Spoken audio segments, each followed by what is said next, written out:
Magandang umaga sa lahat. Ngayong araw na to, na magkakaroon tayo ng panibagong tatalakayin. Pero bago yan, naiyahan ko lahat na masipag kayo para sa ating panalangin.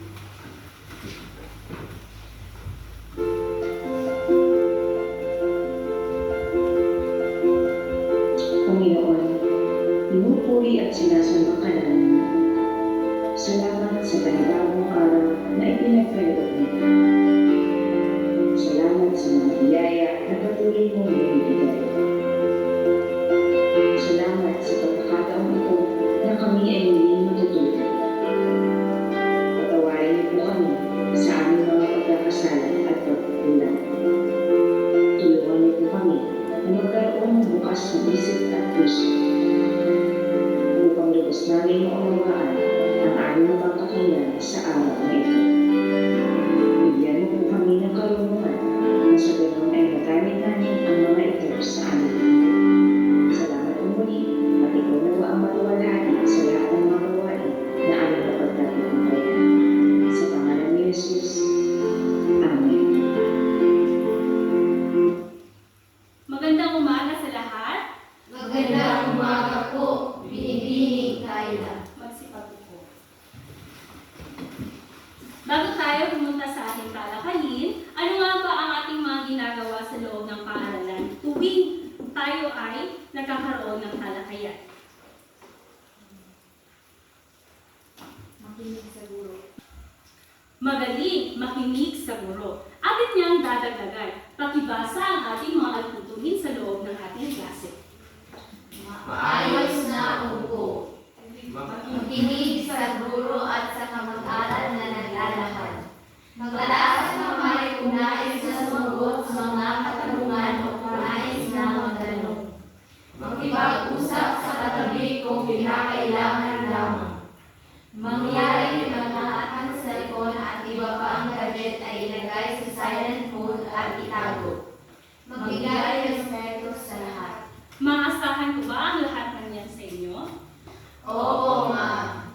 Magaling. Dahil nariyan din ang ating talaan ng mga puntos. Sa bawat pangkatang gawain ay lalagyan ko ng mga puntos ang inyong talaan ng puntos para sa behavioral at para sa inyong mga pangkatang gawain. Ang sa behavioral ay babasihan ko ang ating mga alituntunin kung inyo bang nasunod ang mga ito.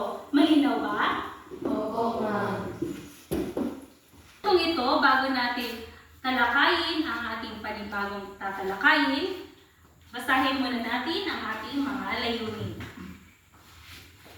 Sa loob ng itinakdang oras, ang mga mag-aaral ay naasahang nagbibigyan kahulugan ang akademikong pagsulat sa pamamagitan ng pag-uugnay ng mga salita gamit ang isang graphic organizer.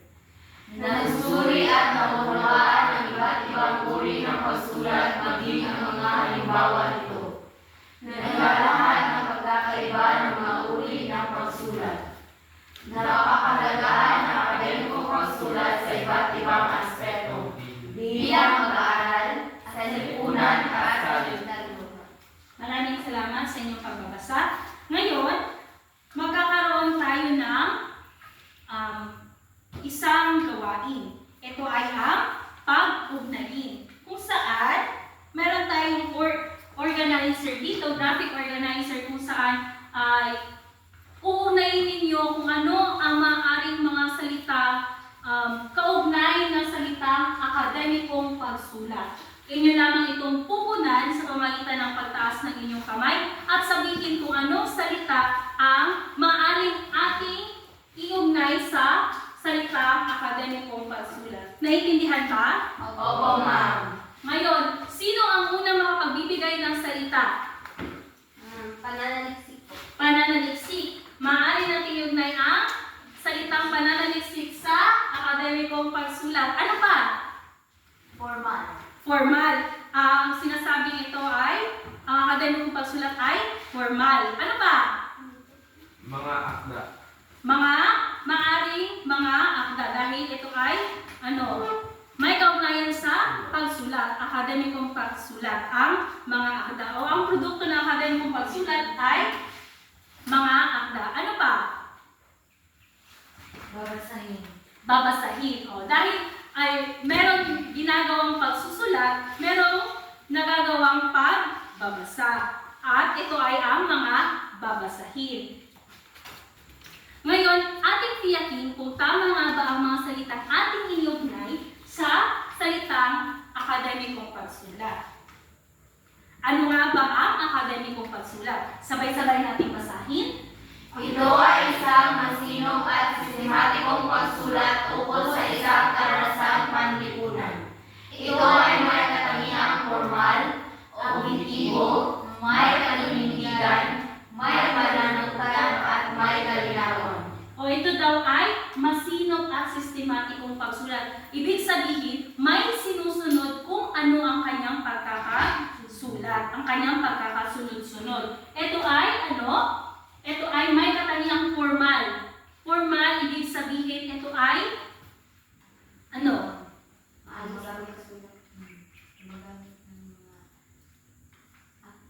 Ito ay gumagamit ng mga tiyak na salita. Objektibo, ito ay tiyak. Hindi siya subjektibo, kabaliktaran ng objektibo. Ang subjektibo ay galing sa iyong opinyon. Ang objektibo ay may binabasihang tiyak, tama at seguridad ang mga impormasyong dapat na iyong mailalagay sa iyong susulatin. Ano ang mga uri nito? Ang uri ng mga ito ay, una, malikhaing pagsulat. Ang malikhaing pagsulat ay maaaring resulta ng iyong malikot na kaisipan. Ang mga halimbawa nito ay maikling kwento, dula, nobela, comics, at iba pang mga pansariling opinyon or mga istorya na maaari mong isulat. Nanunawaan? Ang malikhaing pagsulat ay nagbibigay aliw. Maaari rin ang mga anekdota, mga pabula, mga kwentong bayan. Sunod naman ay ang technical na pagsulat. Sa technical na pagsulat, ang layunin nito ay makabuo ng isang pag-aaral na kinakailangang mabigyan solusyon, kagaya ng mga research paper, mga accomplishment report. Di ba sa isang research paper o sa inyong pananaliksik, meron kayong isang problemang nilulutas.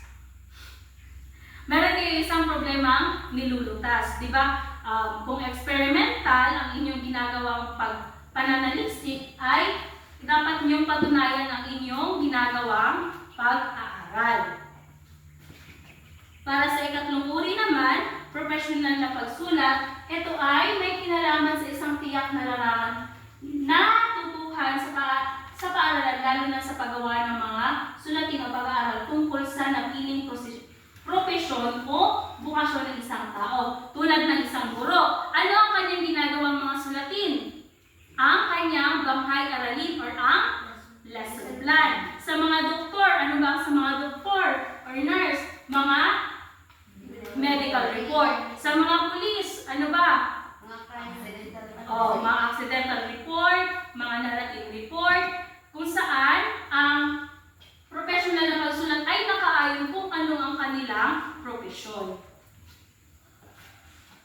Para sa ika-4, journalistic na pagsulat, ito ay may kaugnayan sa pamamahayag. Ano ba ang pamamahayag? Ito ay ang balita. Pwede iugnay ang pamamahayag sa balita. Ito ay makabuluhang balita at isyong nagaganap sa ating lipunan o sa ating kapaligiran. Halimbawa nito ay ang mga balita, lathalain. Ano ba ang lathalain? Newspaper. Di ba, ang laman ng newspaper ay balita rin. Yan ang journalistic na pagsulat. At panghuli naman ang referential na pagsulat. Ang referential na pagsulat ay maaaring may ugnay sa technical na pagsulat. Bakit? Dahil ito ay nagbibigay pagkilala sa mga pinagpunang kaalaman o impormasyon na nagagawa sa konseptong papel, thesis at dissertasyon. Kung makikita ninyo ito, sa inyong mga pananaliksik. Ito ay ang RRL or ang Related Review of Literature. Diyan makikita ang referential na pagsulat. Ito ay pagsambuni mo sa mga natapos ng mga pag-aaral na kinuha mo para ilagay mo rin sa iyong pag-aaral. Ito ay magiging basihan na may nagawa ng pag-aaral na katulad or kaugnay sa ginagawa mong pag-aaral. Naintindihan ba kung ano ang akademikong pagsulat? Opo. Maging ang kanyang mga uri? Ano nga ang mga uri ng akademikong pag-aaral? Referential, journalistic, technical, malikhain. Ngayon naman ay meron ba kayong mga katanungan patungkol sa akademikong pagsulat? Sa mga uri ng pagsulat, meron ba katanungan? Kung wala ay ako ang magtatanong sa inyo.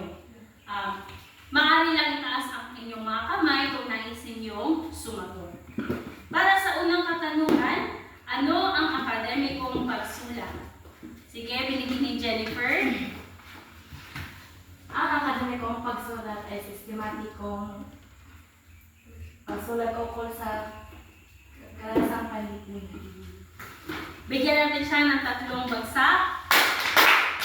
Meron pa ba kayong nais na idagdag sa kanyang kasagutan?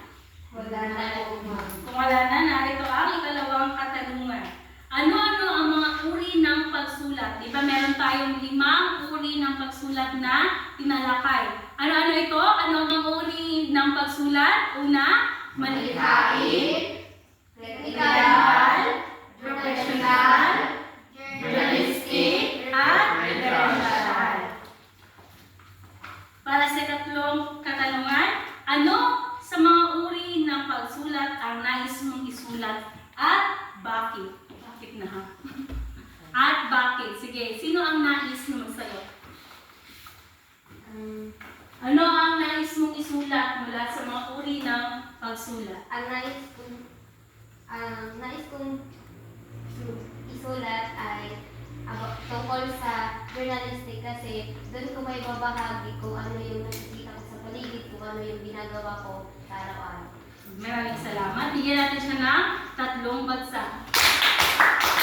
Meron pa bang nais na sumagot mula sa katanungan? Wala na po, ma'am. Wala na. Sige, kung wala na ay magkakaroon naman tayo ng isang pangkatang gawain. Saan ito ang unang pangkat, pangalawang pangkat, at pangatlong pangkat. Ito ay ang paghambingin. Ang gagawin nyo ay suriin ang mga uri ng pagsulat na nakaatas sa inyong pangkat. Ipaliwanag kung anong uri ito at paghambingin. Para sa unang pangkat, malikhain at profesional. Para sa pangalawang pangkat, technical at journalistic. Pangatlong pangkat, referential at malikhain. Inyong ipapaliwanag ang kanilang kaibahan. Inyong ihahambing ang bawat uri na naiatas sa inyo. Maliwanag ba? Opo, ma'am. Meron kayong 3 minuto para masagutan ang inyong gawain. Sa pagbibigay marka, meron tayong mga pamantayan. Presentasyon, nilalaman, kooperasyon na may kaakibat na puntos. Handa na ba ang lahat? Opo, ma'am. Sige. Kung handa na ay simulan na ang inyong pagsagot.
Sino ang una nakatapos? Ang pangalawang pangkat. Sunod ang unang pangkat.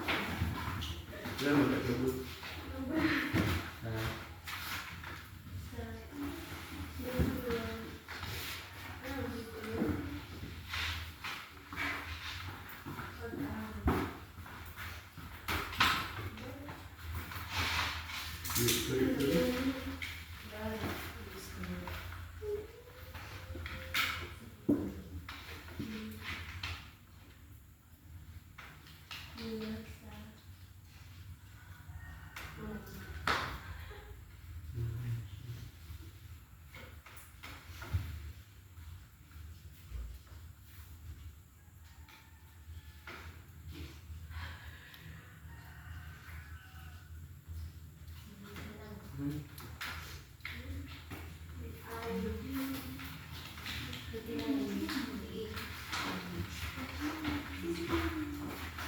Dahil tapos na ang bawat pangkat, magtungo tayo sa inyong paglalahad. Dahil unang natapos ang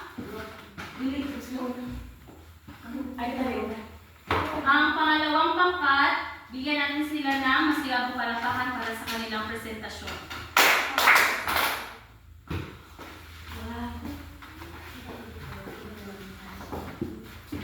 Magandang umaga sa inyo lahat.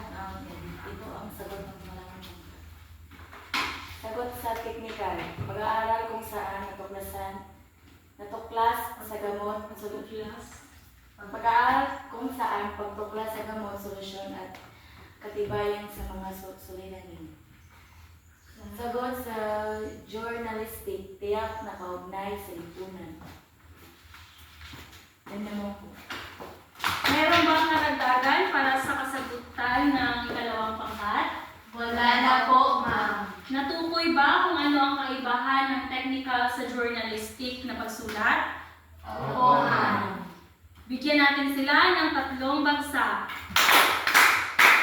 Ngayon naman, punta tayo sa unang pangkat.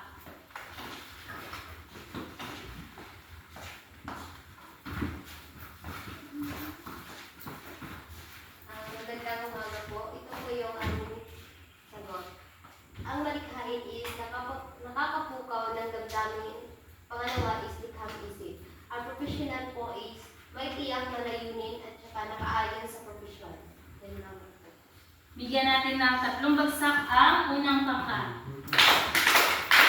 May katanungan ba mula sa kanilang sagot? Wala na po. Natukoy ba kung ano ang kaibahan ng malikhain at profesional? Opo, ma'am. Ngayon, dumako tayo sa ikatlong pangkat. Magandang umaga sa lahat. Ito po ang aming sagot.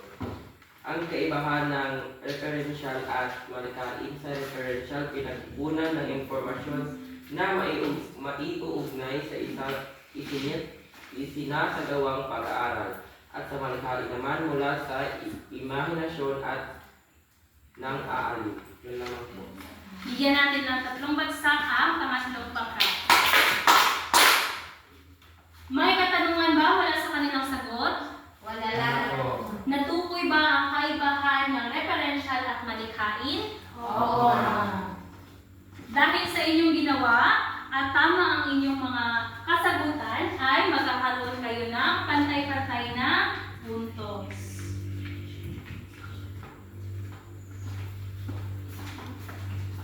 May katanungan ba mula sa mga uri ng pagsulat?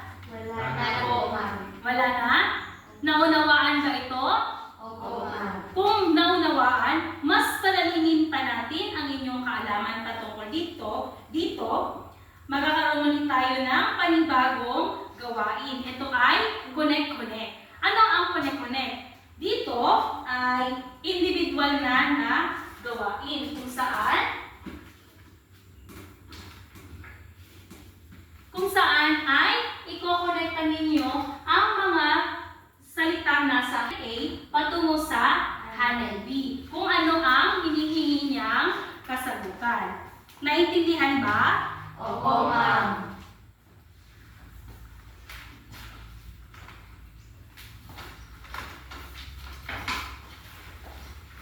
Meron lamang kayong 3 minuto para sa pagsagot ng inyong gawain.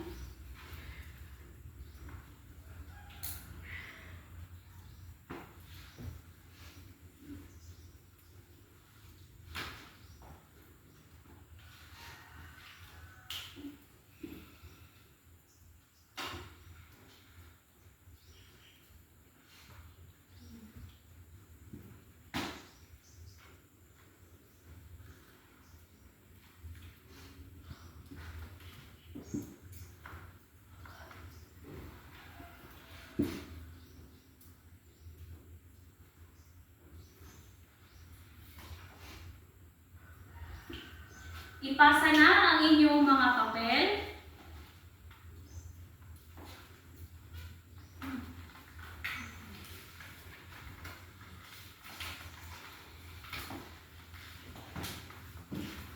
Para sa unang katanungan, akademikong pagsulat, ano ang tamang sagot? Formal at Formal at objektibo. Ito ay ang kanyang katangian.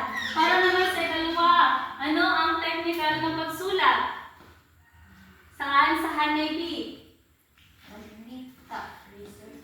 Technical na pagsulat, ito ay ang research paper. Sa malikhaing pagsulat, nobela, magaling. Journalistic, balita. Professional, lesson plan. Referential, RRL. Naunawaan ba kung ano ang mga uri ng pagsulat, maging ang mga halimbawa nito? Opo, ma'am. May katanungan ba? Wala na po, ma'am.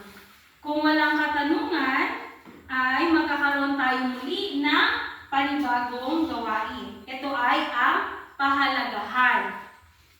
Sa bawat pangkat ay may iniatas na gawain kung saan sa unang pangkat kayo ay bubuo ng isang tula patungkol sa kahalagahan ng akademikong pagsulat bilang isang mag-aaral. Sa pangalawang pangkat, kayo ay magsasagawa ng maikling pagsasadula tungkol sa kahalagahan ng akademikong pagsulat sa ating lipunan. At sa pangatlong pangkat, kayo ay lilikha ng isang poster na pakikitaan ng kahalagahan ng akademikong pagsulat patungkol sa ating literatura.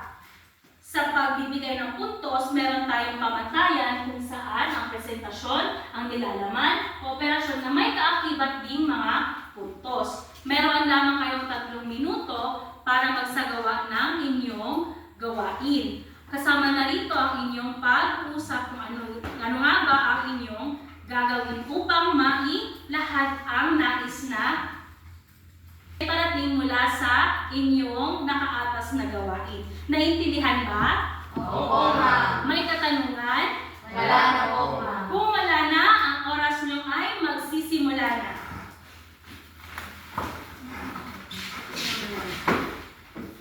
Number 2.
Natapos na ang inyong oras, kaya naman sa puntong ito ay magkakaroon na tayo ng paglalahad sa inyong mga gagawin. Nasa na ang unang pangkat?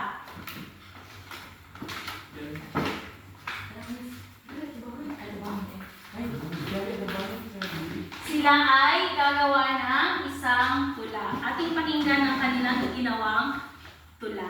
Magandang umaga po, ito po ang aming tula. Ang title po ay Pagpapahalaga, Pagsulat, Pagbasa, Mahalaga. Sa pag-aaral, pagsulat, pagbasa ay isa sa ginagawa. Pagkalap ng kaalaman ay hindi ito nakukuha. Mahalaga ang pagsulat, isa ito sa nakapagpamulat. Sa pagsulat ko rin, idinadaan ang nararamdaman. Ito ay lumikha ng mga daan, kung saan kaisipan ay pinapalawak. Dahil dito, karunungan ang iyong hawak. Yan lamang po. Bigyan natin ng masigabong palakpakan ang unang pangkat. Para naman sa ikalawang pangkat, sila ay makakaroon ng maikling pagsasalita. Sabay-sabay natin bigkasin ang lights, camera, action! Handa na ba? Sige, sabay-sabay, lights, camera, action! 1, 2, 3, go. Binigyan mo naman itong post. Post? Hindi pa. Pwede patingin? Tungkol ito sa bayang nangyari sa Ukraine. Ukraine, di ba nandyan sila mama? Oo nga. Sige, mag-research tayo upang mas para sa karagdagang ito na tungkol na rin sa mga nangyayari sa ibang bansa. At doon po nagtatapos ang aming pagsasadula. Okay, bigyan natin ng masigabong palakpakan ang kalawang pangkat. Para naman sa ikatlong pangkat.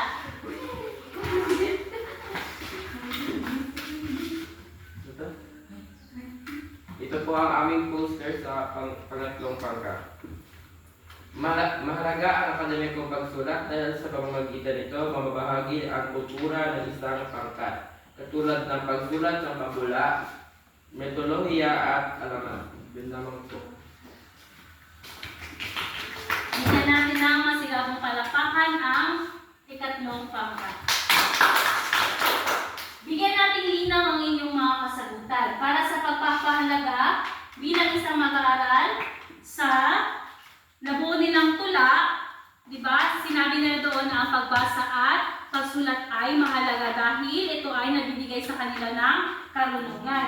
Para naman sa ikalawang pangkat, ang kanilang pagsasadula ay patungkol sa balita, pagkalat ng balita kung saan, di ba, ang kanilang binanggit nila, ang kanilang inay nasa ibang bansa. Nakakuha sila ng impormasyon gamit ang social media, balita galing sa social media. Para naman sa ikatlong pangkat, sila ay lumikha ng poster na kakikitaan ng mayroong nagbabasa at mayroong mga taga-pakinig. Meron bang katanungan para sa akademikong pagsulat? Wala po, ma'am. Meron bang pagbibigay linaw para sa mga uri ng akademikong pagsulat? Wala Wala na. Kung wala kayong katanungan, muli ako ang magtatanong para sa inyo. Itaas lamang ang inyong mga kamay kung nais ninyong sumagot. Unang katanungan, ano ang naitulong sa iyo ng akademikong pagsulat? Miss Melody. Ang naitulong na akademikong pagsulat para sa akin ay katulad ng balita. Malalaman natin kung ano ang mga impormasyon na nangyayari sa paligid at pati na rin sa ibang bansa. Maraming salamat. Bigyan natin siya ng 3 bagsak. Meron pa bang nais sa unang katanungan. Nakakatulong ang akademikong pagsulat, halimbawa sa research paper. May sulat mo doon yung mga informasyon na mahalaga at saka may ayos at saka ay sulat mo na maayos yung research paper mo. Maraming salamat sa iyong sagot. Meron pa bang nais na sumagot? Wala na po, ma'am. Wala na. Para naman sa ikalawang katanungan, bakit mahalaga ang paksang ating tinalakay? O bakit ba mahalaga ang akademikong pagsulat? Bakit mahalaga ang mga uri ng pagsulat? Miss Livy. Mahalaga ang paksang ating tinalakay sapagkat dahil dito, malalaman natin ang mga tamang impormasyon at mahalagang impormasyon at mapalawak din ang ating kaalaman. Maraming salamat sa iyong sagot. Bigyan natin siya ng 3 bagsak. Ano pa ang kahalagahan ng ating paksang tinalakay? Ginoong James. Dahil dito merong mga aklat kami ginagamit sa aming paaralan. Maraming salamat. Bigyan natin siya ng 3 bagsak. Meron mo bang nais sumagot? Wala na. Wala na. Para naman sa ika-4 na katanungan, gaano kahalaga ito sa ating pang-araw-araw na buhay? Sino ang nais na sumagot? Miss Jennifer. Mahalaga ito sa ating pang-araw-araw dahil dito, marami tayong mga impormasyong nalalaman hindi lang dito sa ating bansa or dito sa ating paligid kundi sa iba pang mga bansa. Maraming salamat. Bigyan natin siya ng 3 bagsak. Para sa huling katanungan, paano mo maipapaunlad pa ang akademikong sulatin? May papaunlad ko ang akademikong sulatin sa pamamagitan ng paggawa ng research paper dahil doon ko mailagay yung mga tamang informasyon at saka may sulat ang tamang paggamit ng akademikong sulatin. Tama, bigyan natin siya ng 3 bagsak. Maipaunlad natin ang akademikong sulatin sa pamamagitan ng pagsulat pa ng mga halimbawa nito o sa mga uri ng pagsulat. Meron pa bang mga katanungan? Wala na po, ma'am. Naunawaan na ba kung ano ang akademikong pagsulat? Opo, ma'am. Naunawaan ba ang mga uri ng pagsulat? Opo, ma'am. Kung naunawaan, magkakaroon tayo muli ng panibagong gawain. Ito ay individual na gawain kung saan tinatawag na paglalarawan. Ang inyong gagawin ay magbibigay lamang kayo ng 3 salita na mailalarawan ninyo sa mga ibinibigay na salita. Para sa una, akademikong pagsulat. Kalawa, malikhaing pagsulat. Pangatlo, technical na pagsulat.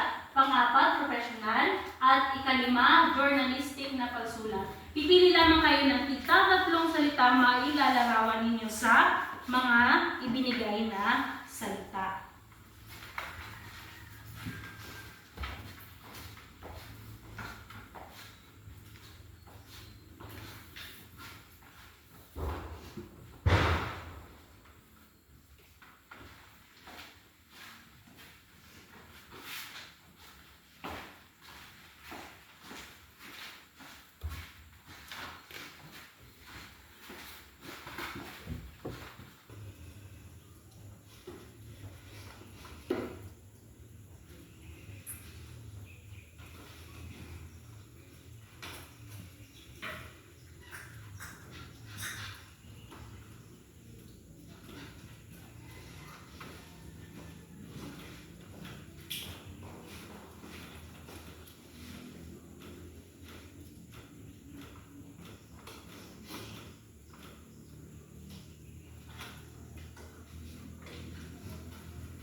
Natapos na ang oras, maaari nyo nang ipasa ang inyong mga papel.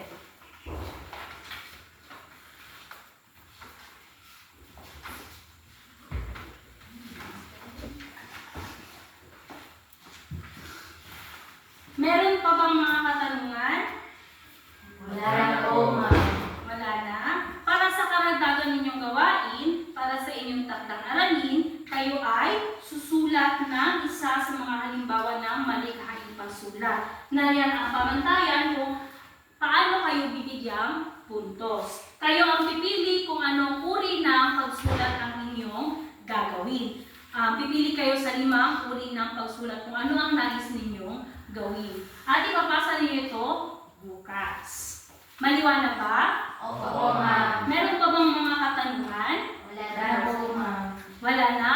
Kung wala na, bigyan muna natin pansin ang inyong mga puntos na mga nakuha. Para sa unang pangkat, ilan ang puntos na kanilang nakuha? Kasama ang behavioral? 25. Para sa ikalawang pangkat? 24. Para sa ikatatlong pangkat? 25. So, dalawa ang ating nasa unang gatimpala. Ang unang pangkat at pangatlong pangkat. Bigyan natin sila ng masigabong palakpakan. Ngayon, kung wala nang mga katanungan, muli nating balikan ang ating layunin. Pakibasa. Nagbibigay kahulugan ang akademikong pagsusulat sa pamamagitan ng kaugnay ng mga salita gamit ang isang graphic organizer. Naisagawa ba natin ang unang layunin? Opo, ma'am. Sa pangalawang layunin? Susuri ang kaunawaan ng iba't ibang uri ng pagsulat maging ang mga halimbawa nito. Nasagawa ba natin? Opo, ma'am. Pangatlo? Nalalaman ang pagkakaiba ng mga uri ng pagsulat. Nasagawa ba natin? Opo, ma'am. Panghuling layunin natin? Napapahalagahan ng akademikong pagsulat sa iba't ibang aspeto bilang mag-aaral, sa lipunan at sa literatura. Naisagawa rin ba natin? Opo, ma'am. Dahil dyan, matagumpay natin naisagawa ang ating mga layunin. Meron pa ba mga katanungan? Wala